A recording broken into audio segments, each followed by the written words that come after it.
श्री स्वामी समर्थ. नमस्कार कर्क राशीच्या जातकांनो, आजचा हा प्रसंग ऐकून तुमच्या संवेदनशील मनाला मोठा धक्का बसल्याशिवाय राहणार नाही आणि डोळ्यात नकळत पाणी येईल. कारण आज आम्ही असा एक अत्यंत मोठा गूढ आणि काळा पर्दाफाश करणार आहोत, ज्याची तुम्ही कधी स्वप्नातही कल्पना केली नसेल. तुमच्या राशीचा स्वामी चंद्र आहे, म्हणजेच तुमच्या भावना या सागरासारख्या खोल आणि उसळणाऱ्या आहेत. जर मागच्या काही काळात तुमच्या हक्काच्या माणसाने अचानक पाठ फिरवली, तो अचानक गायब झाला आणि तुम्ही आतून पूर्णपणे तुटून गेलात, तर कान उघडून ऐका. ब्रह्मांडात एक महापरिवर्तन घडत असून येत्या 3, 7 किंवा 11 दिवसाच्या आत तुमच्या सोबत काहीतरी असं घडणार आहे, त्याची तुम्ही कधी अपेक्षाच केली नव्हती. ही भविष्यवाणी शेवटपर्यंत वाचल्याशिवाय अजिबात पुढे जाऊ नका, कारण शेवटचा इशारा तुमच्या भावनिक घात होण्यापासून वाचवणार आहे. तर कर्क राशीच्या जातकांनो, तुमचे मन अत्यंत कोमल आणि ग्रहण करणारे असते. तुमच्या नकळत तुम्हाला ब्रह्मांड आधीच गुप्त संकेत देऊ लागले आहे. येत्या काही दिवसात जर तुम्हाला अचानक रात्री अपरात्री अनामिक हुरहुर वाटू लागली, छातीत आवळल्यासारखे झाले किंवा भूतकाळात गाडून टाकलेले जुने विचार आणि चेहरे वारंवार डोळ्यासमोर येऊ लागले, तर समजून घ्या की हे त्याच व्यक्तीचे कंपन आहे, जी जी जी आता तुमच्या आयुष्यात परत येण्याच्या उंबरठ्यावर उभी ठाकली आहे.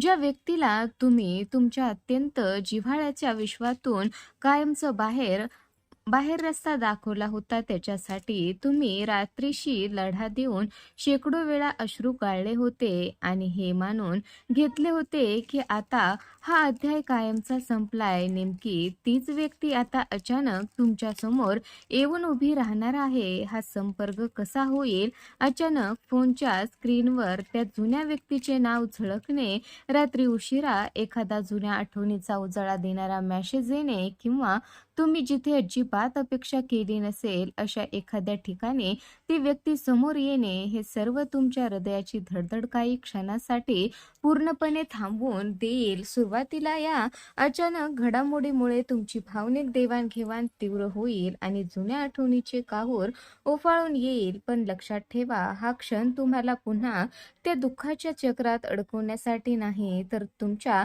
अंतर्मनाची परीक्षा घेण्यासाठी आला आहे. सध्याच्या खगोलीय स्थितीचा आणि चंद्रमंगळाच्या प्रभावाचा विचार केला तर कर्क राशीसाठी ग्रहाची चाल अत्यंत भावनिक आणि निर्णायक वळणे घेत आहे. तुमच्या गोचरात ग्रहाचे असे काही विशिष्ट योग जुळून येत आहेत, जे लपलेल्या गोष्टींना बळजबरीने प्रकाशात आणत आहेत. ज्योतिष शास्त्रानुसार हा कर्माचा सिद्धांत आहे. ज्या व्यक्तीने तुमच्या भावनाचा आणि प्रेमाचा गैरफायदा घेऊन तुमच्या पाठीमागे खंजीर खुपसला होता किंवा चुकीचे समज पसरवून तुम्हाला त्रास दिला होता, आज त्याच व्यक्तीच्या ग्रहाची दशा अशी बिघडणार आहे की ती स्वतः पश्चातापाच्या आगीत जळत तुमच्या दारात माफी मागण्यासाठी उभी टाकेल. या ग्रहयोगाच्या प्रभावामुळे तुमच्या आयुष्यात एक असा मोठा पर्दाफाश होणार आहे, ज्याची तुम्ही कधी कल्पनाही केली नव्हती. तुम्हाला हळूहळू आणि स्पष्टपणे हे समजू लागेल की त्या काळात तुमच्या नात्यामध्ये जे गैरसमज निर्माण झाले होते, त्यामागे तुम्ही अजिबात दोषी नव्हता. तो सगळं खेळ कुणीतरी तिसऱ्याच माणसाच्या कारस्थानाचा भाग होता. तुमच्या मनात जे वर्षानुवर्षापासून टोचणारे प्रश्न होते, जसे की त्याने किंवा तिने माझ्याशी असा विश्वासघात का केला, त्या प्रत्येक प्रश्नाचे अचूक उत्तर आता ग्रहाच्या कृपेने एकामागून एक पुराव्यासह तुमच्या समोर येऊ लागेल. जेव्हा हे सत्य उघडे होईल, तेव्हा तुमची भावनिक प्रतिक्रिया तीव्र असेल, पण हा उलगडा तुम्हाला कायमचा मुक्त करण्यासाठी आला आहे. तर कर्क राशीच्या जातकांनो, ग्रहाच्या या मोठ्या फेरबदलाचा थेट आणि सकारात्मक परिणाम तुमच्या आर्थिक आणि व्यावसायिक आयुष्यावरही पडणार आहे. गेल्या काही महिन्यापासून किंवा वर्षापासून तुमच्या तुमच्या नोकरीत, व्यवसायात किंवा आर्थिक व्यवहारामध्ये जे अडथळे किंवा ताणतणाव येत होते, ते आता अचानक दूर होऊ लागतील. तुमची प्रामाणिक मेहनत पाहून एखादा जुना व्यावसायिक संपर्क किंवा जुना ओळखीचा माणूस पुन्हा एकदा तुमच्या मदतीसाठी धावून येईल, ज्यामुळे अडकलेला पैसा, उधार दिलेली रक्कम अचानक हातात येण्याची दाट शक्यता निर्माण होईल. परंतु या मोठ्या आर्थिक घडामोडीच्या आणि भावनिक चलबिचलीत काळात तुमच्या आरोग्याकडे दुर्लक्ष करून चालणार नाही. सतत अतिविचार, मानसिक ताण आणि भूतकाळातल्या आठवणीमुळे तुमच्या शरीरावर, विशेषतः पोटावर किंवा छातीवर ताण येऊ शकतो. त्यामुळे पैशाच्या मागे धावताना तुमच्या मनाला आणि शरीराला विश्रांती देणे अत्यंत गरजेचं आहे. पैसा हातात येऊ लागला की उत्साहाच्या किंवा घाईच्या भरात कोणत्याही कागदपत्रावर न वाचता सह्या करू नका किंवा अनअनुभवी ठिकाणी गुंतवणूक टाळा. तर प्रेमाच्या आणि नातेसंबंधाच्या या संवेदनशीलता भरलेल्या प्रवासातून जाताना तुमचे मन वारंवार भूतकाळात पडलेल्या त्या वेदना आणि अपमानाकडे मागे वळून पाहिल. पण इथेच तुम्हाला एक गांभीर्याचा विचार करावा लागेल. भूतकाळात तुम्हाला जे अतांग दुःख मिळाले, आपले मानलेल्या माणसाकडून जो मानसिक त्रास मिळाला, तो कोणताही शाप नव्हता, तर तो चक्क देवाचा एक मोठा आशीर्वाद होता. कारण देव तुम्हाला अशा एका विषांत बंधनातून वाचवू इच्छित होता, जिथे तुमचे भावनिक भविष्य पूर्णपणे उद्ध्वस्त झाले असते. जेव्हा तुमचे जुने नाते किंवा वैवाहिक जीवन तुटले होते, तेव्हा तुम्हाला खूप रडावंसं वाटलं असेल आणि देवावरही राग आला असेल. पण आज या ग्रहयोगात तुम्हाला समजेल की ती पोकळी म्हणजेच ईश्वराची ती रचना होती, जिने तुम्हाला अधिक प्रगल्भ, समजूतदार आणि आत्मानुभवी बनवले. या धार्मिक आणि आध्यात्मिक प्रक्रियेत तुमचा ईश्वरावरचा विश्वास आणखी दृढ होईल. आता जेव्हा ती जुनी व्यक्ती तुमच्यासमोर पुन्हा हात जोडून उभा राहील आणि स्वतःची चूक कबूल करेल, तेव्हा तुम्हाला देवाची ही अदृश्य ताकद जाणवेल, जिने आधीच तुमचा घात होण्यापासून वाचवलं होतं. नियमितपणे देवघरात किंवा दिवा लावणे, चंद्राची उपासना करणे आणि कुलदेवताचे स्मरण करणे तुमच्या मनातील सर्व नकारात्मक ऊर्जा नष्ट करणे. तर कर्क राशीच्या जातकांनो, वेळ आली आहे या संपूर्ण प्रवासाच्या सर्वात महत्त्वाच्या, अधिक निर्णायक टप्प्याची.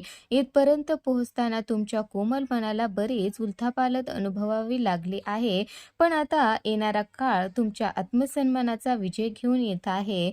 या सर्व घडामोडीच्या प्रवासात तुमचा सगळ्यात मोठा शत्रू बाहेर कोणी नसून तुमचे स्वतःचे अतिविचार आणि भूतकाळात रमण्याची सवय आहे. रात्रीची झोप उडवणे आता बंद करा, कारण देव आता तुमच्या आयुष्यात एक अत्यंत पवित्र आणि नवीन अध्याय सुरू करत आहे. हा आहे तुमचा सर्वात मोठा अंतिम इशारा. ज्या माणसाने तुम्हाला भूतकाळात भावनिकदृष्ट्या तुडवले आहे, तुमच्या प्रेमाचा आणि विश्वासाचा गैरफायदा घेतला आणि संकट काळात तुम्हाला वाऱ्यावर सोडले, त्याला केवळ या कारणामुळे पुन्हा आपल्या आयुष्यात स्थान देऊ नका की आज तुम्हाला एकटेपणा जाणवतोय किंवा तो रडून माफी मागतोय. तुमचा स्वाभिमान आणि तुमची मानसिक शांतता ही जगातील कोणत्याही नातेपेक्षा 1000 पटीने मोठी असेल. जर तो व्यक्ती खरोखरच स्वतःच्या चुका सुधारून येत असेल तरच विचार करा, अन्यथा जर तो जुनाच भावनिक खेळ खेळत असेल तर त्याला तुमच्या आयुष्यातून कायमचा ब्लॉक करून टाका. तसेच या काळात तुमच्या आजूबाजूच्या वर्तुळातले ते सर्व गुप्त शत्रू आणि विषांत लोक स्वतःहून एक्सपोज होतील, जे समोर गोड बोलायचे पण पाठीमागे तुमचे नुकसान करायचे. त्यांचा खरा चेहरा समोर आल्याने तुमचे डोळे उघडे राहतील. जेव्हा तुम्ही हा ठाम निर्णय घ्याल, तेव्हा तुम्हाला समजेल की ही जुनी व्यक्ती परत आली तर हा शाप नसून देवाने दिलेली परीक्षा होती, ज्यामुळे तुम्हाला तुमची खरी किंमत समजली. आज डोळ्यातून अश्रू येऊ शकतात, पण ते अश्रू दुःखाचे नसून एका भयंकर भावनिक ओझ्यातून आणि चुकीच्या माणसापासून कायमचे मुक्त झाल्याच्या विजयाचे असतील. जर कर्क राशीचे असाल आणि स्वतःच्या आत्मसन्मानावर ठाम असाल तर कमेंटमध्ये पूर्ण विश्वासाने लिहा, जय माता दी किंवा हर हर महादेव. माझा सुवर्ण काळ आणि माझी विजयाची सुरुवात आता झाली आहे. तर धन्यवाद मित्रांनो.